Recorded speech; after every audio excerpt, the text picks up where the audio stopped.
Hello all, it's Ruthie. I have some mail from Great Britain.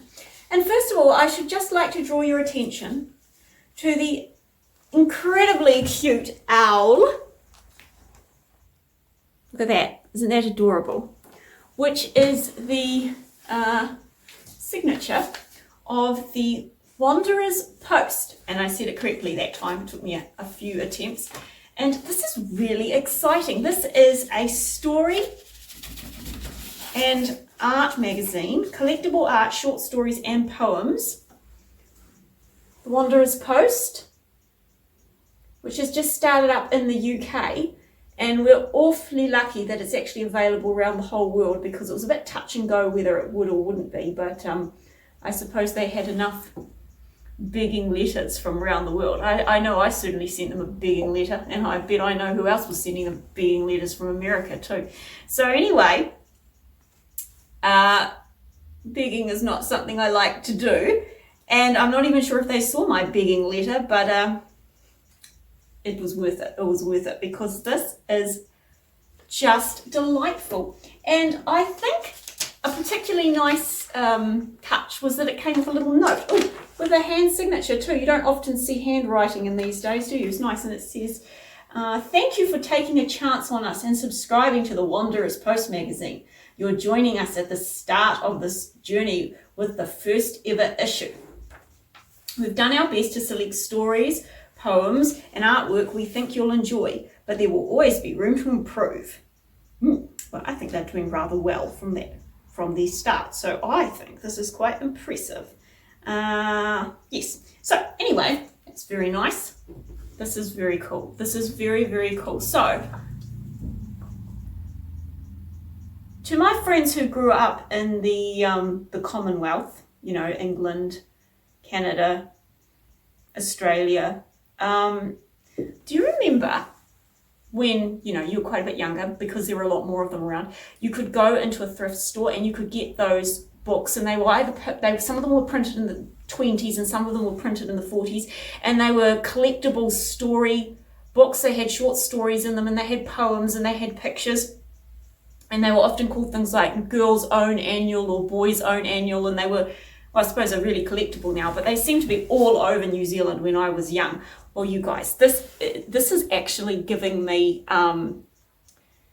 it's making me think of those, and I just loved them back then. And the fact that there's one that's come out now is just, it's so exciting. I don't know if America had anything like that, because of course I did not grow up in America, but I know that they're a big thing in New Zealand, and I know they're a big thing in Australia too, because every now and then when I'm in now it's a collectible bookstore, not thrift stores, you see them.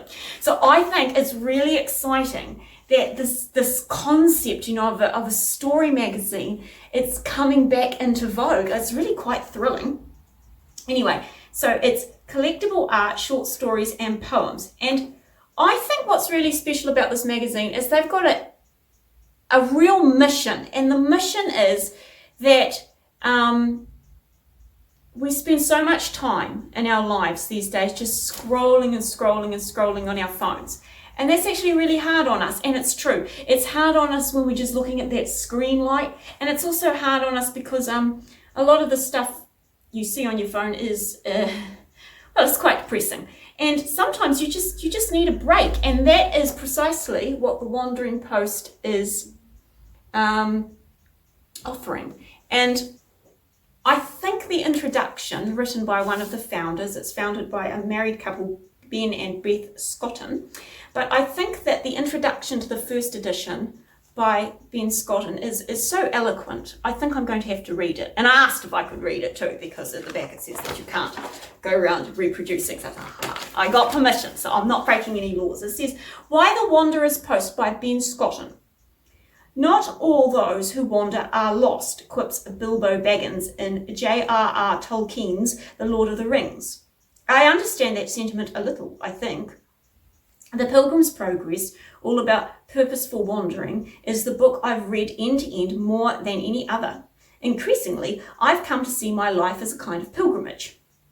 There is a far older poem than Bilbo's, however, which is a deal more bleak. The Wanderer is an ancient Anglo-Saxon work. Where is the horse gone? Where is the rider? All is troublesome in this earthly kingdom. Money is fleeting, here friend is fleeting, here man is fleeting, here kinsman is fleeting, all the foundation of this world turns to waste. And it's from www.anglosaxons.net. Some rays of consolation do break through at the end, but the whole thing is a gritty, dramatic piece of literature.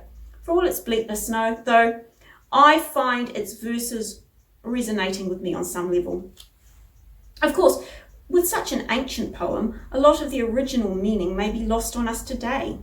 There are a few mead halls and mailed warriors still in business, unless of course you are reading this while visiting a Renaissance fair or in the middle of a live-action role play. Well, I think that's entirely possible. I could imagine someone stuffing this into their leather satchel before they go off somewhere interesting like that. But perhaps, if you are anything like me, we connect with the sense of weary isolation that the Wanderer voices. Our modern world can be an exhausting, lonely place. This is very true. As we journey through it, disappointments grind away at any wonder left in our souls, and we all too easily succumb to cold-hearted cynicism. Sorry, that's a word I've always had trouble with. What can the Wanderer's Post do about all this? Well, I'll happily admit that stories aren't everything. They won't bring world peace, fix our broken societies, or satisfy our deepest longings. Whenever you feel, but whether you feel lost or not in your daily wanderings, it's my hope and prayer that these pages will be like a songbird above us, whose wobbling tune says to each weary heart, look, there's more. And I think that's absolutely beautiful. And I just think that's such a lovely thing. So that is what the founder says about it. And now I shall give you my opinion on it, because I'm sure that's just what the internet needs, somebody else's opinion. Look, one of the things I like about it is if you go on the website for the Wanderer's Post, it uses the word curated. It says the stories and the poems and the artwork are curated. And that's actually really correct, because I read this through very carefully, and you realise very quickly that the editors have been really good at picking stories and poems and pieces of art that hang together in a very cohesive, elegant manner. And as I've said in other videos, I'm not an eclectic person. I like things to be collected in an elegant, logical manner. And I think the Wanderer's Post has done a really good job of this. I think what's notable about the stories is they all have a similar style to Tolkien. They have a very similar flavour, and I think that's probably deliberate, given that we open with a quote from Bilbo Baggins, and I really appreciated that. Also, the art is top-notch. I think it's really beautiful. Just stunning. And actually, I'll move the camera over in a minute and let you have a proper look at it. The wonderful thing about it too is it's got a lot of variety. So they say they're a very family-friendly magazine, and that's absolutely correct. I could imagine anyone in the family enjoying this, and I think it's the sort of thing that children would really look forward to, and they'd get very excited when they saw it arriving. They'd say, oh, the Wanderer's Post's arrived, and I can imagine parents reading it to their children as a very great treat. The thing that I really like is that although it is a magical experience reading through the magazine, it's actually very light on magic, and I think that's a really good thing, because certainly when I was growing up, people can be very nervous of magic in children's stories, and there's really only one story in here, I think, that's got a wizard in it, and it's nothing wrong with the story. It's a lovely story, but you see, the good thing is, because there's so much variety, that if it did go to a family that didn't like magic, they'd just say, oh, well, we just won't read the one with the wizard in it, but everything else we can read. That's certainly what Mum would have done if we got it when we were young, and it would have worked just fine. And as I say, it's a lovely story. It's just that you have a lot of variety to choose from. I'll tell you what I was hoping to find in it, and maybe this will come, because it's just so reminiscent of those really good books from my childhood. I was hoping for like a cozy mystery, not a murder or something like that, because obviously it's family friendly, but maybe an art heist or something. And the other thing I was hoping it might have, and maybe it will have one day, is maybe a recipe and a little cartoon strip. But actually I'm just being greedy, because it was just so wonderful as is. And and I highly recommend it. And now I think I'll just move the camera over, because one of the things about it that I really like is the graphic design is just top notch. It's just such a beautiful magazine, and I think I better move the camera over so you can see what I mean properly. Okay, so the first thing I really like about it is whoever chose the colours really knows what they're doing. I'm a florist, so I get excited when people get the colours right, and that is really beautiful. Oh, and I just love it's done by Monkey and Whale Publishing, and I think that is so cute. I love it, absolutely love it. So it's really pretty at the front, and then just love the colours. And oh, I think the owl is adorable. The owl has my heart, I have to say. The owl really does it for me. I want a children's book about the owl. Oh gosh, that's so demanding. I'm not really entitled, it's just that I want well, I probably am when it comes to the owl. I mean, gosh, but seriously, yeah, I want a children's book about that owl. I think that would be great, and then I could review it on my channel and tell everyone to go and buy it, and I don't know what kind of story an owl like that would turn up in, but you see what the magazine does. It gets your imagination going. And that was a lovely story by Ness Kingsley, and it's really nice because you can find these artists and illustrators online. Oh yes, by Chris Dunn, and I reviewed the book Paisley Rabbit and the Treehouse Contest that he illustrated a couple of weeks ago, and I reiterate that he is a very skillful artist, and apparently not content with showing us that he can draw in every perspective known to man. He's now showing off how beautifully he draws when he really only has blue and cream to work with. So there you go. But it's absolutely gorgeous, and I think that's going to have to be framed. I really do. Poetry. Lovely. Oh yes, and look at this, you guys.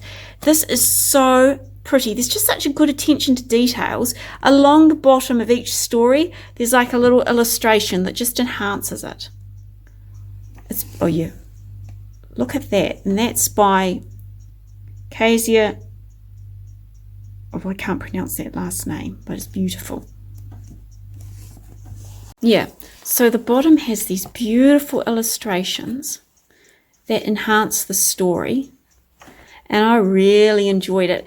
I think that what really jumps out to me about this magazine is the attention to details. And oh, another beautiful piece of artwork. You guys, I really do think that this is very special. Oh, look at that. Look at that. I don't know who's doing the artwork, but you know, they say that they say let us know what you want. Well, I want a book by the illustrator. That's what I want. Oh my goodness, that is beautiful. Wow, that's beautiful. Steve Sanderson, very pretty, beautiful.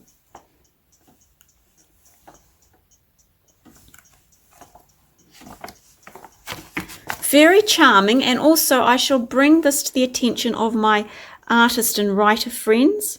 They are open for submissions, which is very exciting. Could you create a short story, poem, or artwork? We want to hear from you. Submissions are open to everyone, no matter your level of experience. www.wandererspost.com/creatives-guide.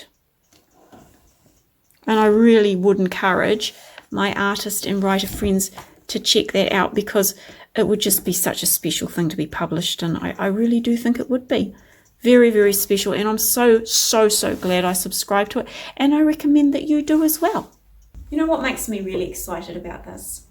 I love history, and if you think about it, every magazine that's doing really well today, whether it's Vogue or Time or The People's Friend or Home and Garden or anything really, it started off as a first edition, and it started off as a thought in someone's mind, and then that thought became a first edition of a magazine, and this is the first edition, which you can still get if you want. I saw that they've got it still available. So do you know what? If you get the Wanderer's Post, you're actually potentially at the start of a big, important story magazine. I mean, you just don't know.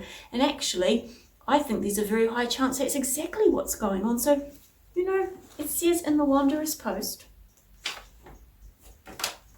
but whether you feel lost or not in your daily wanderings, it's my hope and prayer that these pages be like a songbird above us whose warbling tune says to each weary heart, look, there's more. And I would add to that if you subscribe to the Wanderer's Post, you might be subscribing to a historically significant event, because you do not know how important this magazine might become. And you do not know how important the people who write and paint for it might become. So do yourself a favour, buy a subscription today, because you don't know what it could start. And personally, I think that's a tremendously exciting adventure, every bit as exciting as Frodo Baggins' quest in Lord of the Rings. And it's certainly easier than the quest. So check out the links below, consider subscribing to it, and certainly check out their subscription page and think about writing for it. And take a moment to be grateful that in a very dark world, there are quite a few people who are doing exciting, wonderful things, and we can all be part of it. Thank you so much for watching. Bye-bye.